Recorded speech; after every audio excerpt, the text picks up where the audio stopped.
Di banyak kampung, di kota-kota kecil, sampai di sudut-sudut gang perkotaan yang padat, ada satu pola yang hampir selalu sama. Masyarakat sangat cepat menaruh hormat kepada seseorang yang mengenakan sorban, jubah putih, atau tampil dalam gaya keagamaan tertentu. Rasa hormat itu sebenarnya bukan sesuatu yang salah. Itu bagian dari budaya dan tradisi bangsa yang sejak lama menjaga adab terhadap para guru agama. Namun masalah muncul ketika rasa hormat itu tidak diimbangi dengan kemampuan mengenali mana guru agama yang benar dan mana yang hanya memanfaatkan simbol-simbol agama untuk kepentingan pribadi. Disitulah muncul fenomena Habib dan Gus palsu. Sebutan bagi oknum yang memakai gelar keturunan atau gelar pesantren tanpa bukti yang jelas. Pertanyaannya, kenapa masih banyak pengikut yang percaya? Untuk memahami ini, kita harus masuk lebih dalam, bukan hanya melihat gejalanya, tetapi akar di baliknya. Masyarakat tidak tiba-tiba percaya begitu saja. Ada proses panjang, ada kondisi yang membuka pintu, dan ada luka sosial yang membuat seseorang lebih mudah menerima figur yang tampak suci, walaupun sebenarnya tidak jelas asal-usul keilmuannya. Dalam banyak penelitian sosial, manusia adalah makhluk yang akan sangat mudah mempercayai seseorang yang tampil lebih berani dari dirinya. Di banyak daerah, masyarakat tumbuh dalam pendidikan yang terasa kaku. Kalau bicara, jangan membantah yang memakai gelar agama. Kalau sudah memakai serban, jangan ditanya-tanya. Sejak kecil, sebagian dari kita hanya belajar untuk mengikuti, bukan untuk memahami. Kita belajar untuk mengangguk, bukan untuk mengevaluasi. Kita tumbuh dalam budaya menghormati simbol, bukan isi. Ketika konsep ini bertemu dengan figur-figur oknum yang punya kemampuan berbicara meyakinkan, jadilah kombinasi yang sempurna untuk menciptakan pengaruh besar. Bayangkan begini, di satu kampung kecil, datanglah seseorang yang mengaku sebagai Habib. Ia berbicara dengan lantang, wajahnya tenang, pakaiannya rapi, suaranya penuh wibawa. Masyarakat yang terbiasa hormat pada simbol langsung luluh. Tidak ada yang menanyakan sanatnya siapa, belajarnya di mana, siapa gurunya, karena hal itu dianggap tidak sopan. Padahal sebenarnya, dalam tradisi keilmuan Islam sejak dulu, menanyakan sanad adalah adab, bukan pelecehan. Para ulama besar dulu bahkan saling menguji satu sama lain demi menjaga kemurnian ilmu. Tetapi sayangnya, tradisi itu mulai memudar di masyarakat awam. Akibatnya, siapapun yang berani tampil seperti seorang tokoh agama bisa dengan mudah mendapatkan pengikut. Namun fenomena ini tidak hanya soal sosial dan simbol, tapi juga soal psikologi. Banyak masyarakat yang sebenarnya sedang mengalami kekosongan batin. Di tengah tekanan hidup yang berat, dari masalah ekonomi, hubungan keluarga, tekanan pekerjaan, orang membutuhkan tempat bersandar. Mereka butuh sosok yang bisa memberikan ketenangan dan harapan.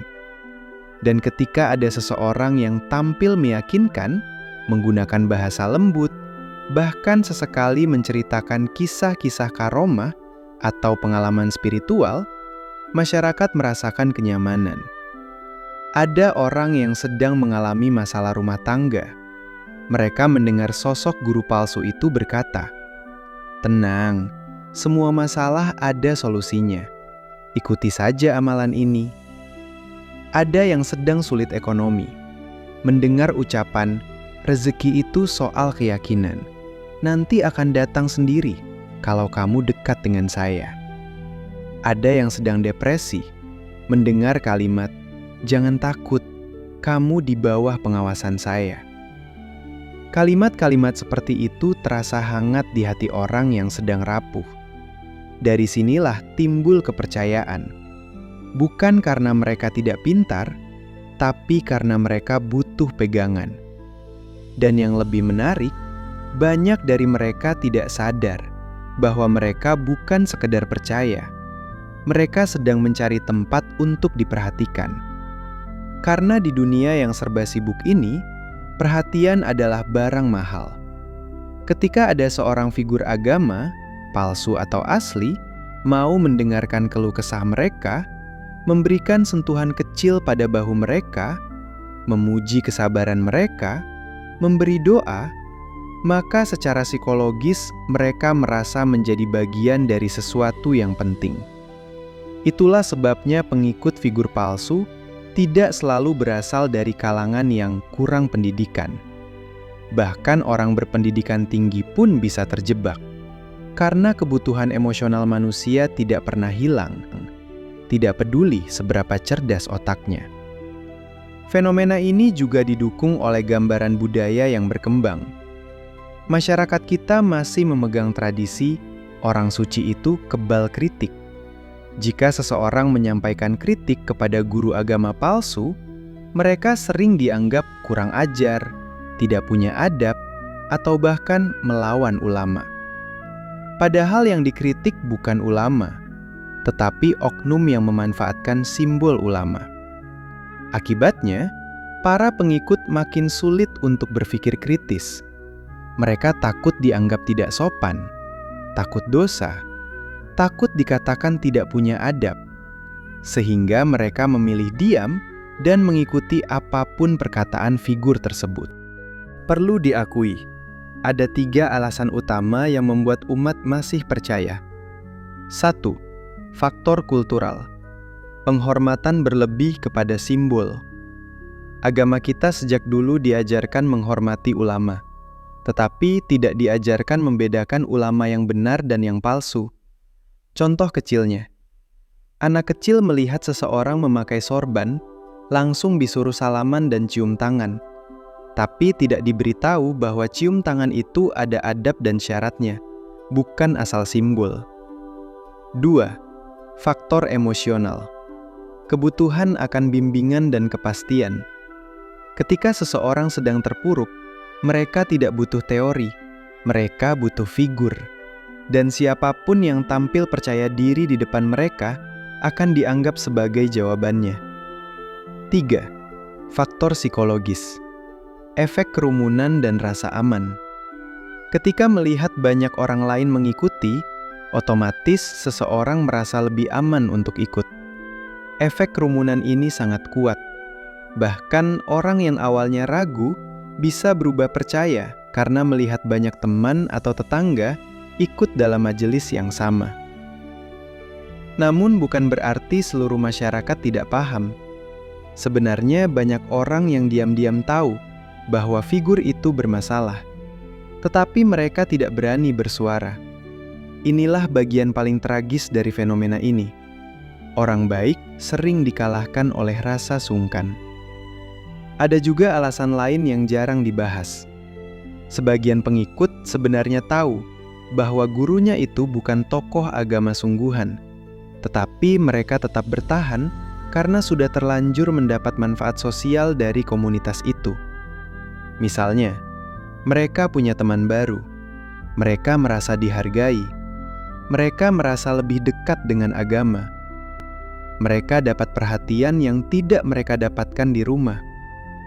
Hubungan emosional seperti ini sangat kuat, bahkan lebih kuat daripada logika.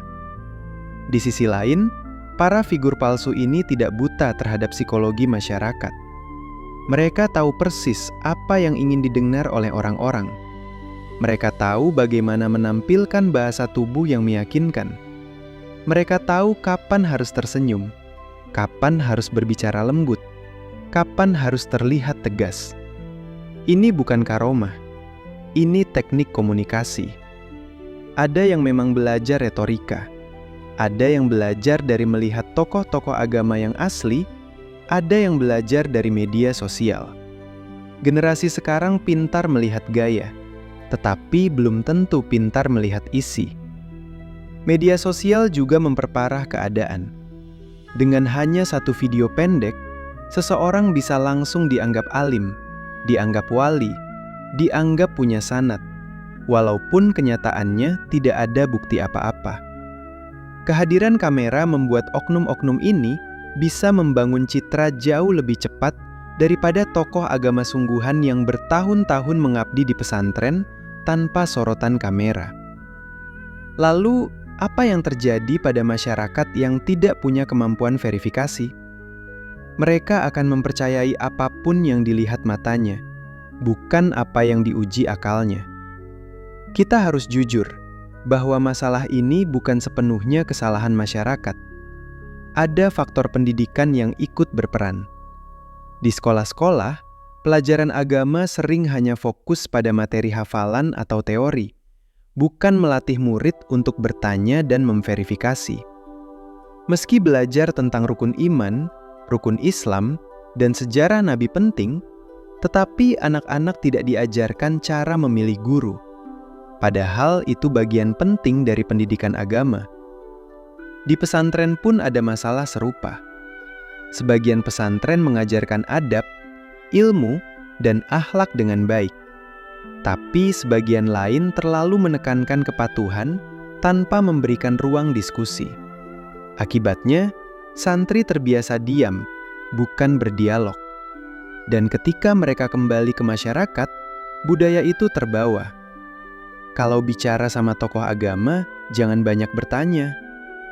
Padahal bertanya adalah tradisi ulama sejak dulu. Nabi pun mempersilakan sahabat bertanya. Umar bertanya. Ibnu Abbas bertanya. Tidak ada ulama besar yang anti kritik. Disinilah akar dari fenomena ini berada. Kita kehilangan budaya menguji kualitas ilmu, tetapi kita masih memegang kuat budaya hormat pada simbol. Ini perpaduan yang sangat mudah dimanfaatkan oleh figur palsu. Akhirnya, masyarakat yang tidak memiliki standar verifikasi hanya punya satu alat penilaian, penampilan luar. Kalau suaranya lembut, mereka pikir dia ulama. Kalau pakaiannya putih, mereka pikir dia suci. Kalau punya banyak jamaah, mereka pikir dia pasti benar.